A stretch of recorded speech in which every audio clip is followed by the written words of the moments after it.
Friends, துபாயில் நம்ம workers எல்லாம் இப்படி தான் பெட் ஸ்பேஸ் எடுத்து தங்குவாங்க.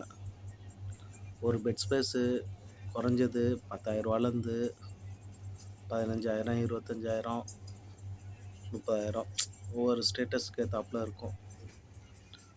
ஒவ்வொருத்தவங்களாம் அவ்வளோ கஷ்டப்பட்டு தான் அவங்க லைஃப்பை ஓட்டுறாங்க. உண்மையில்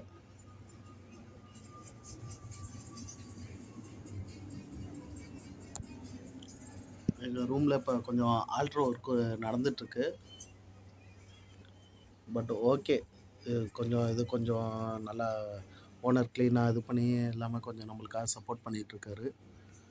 ஆனால் துபாயில் இருக்கவங்களும் ஒவ்வொருத்தவங்களும் எவ்வளோ கஷ்டப்பட்டு அவங்க ஃபேமிலிக்காக ஏர்ன் பண்ணுறதெல்லாம் ரொம்ப ஃபேமிலியை விட்டு மிஸ் பண்ணுறதெல்லாம் ரொம்ப பெரிய இது. இன்றைக்கி அவன் ஊருக்கு வரேன்னா தான் சொர்க்கம்.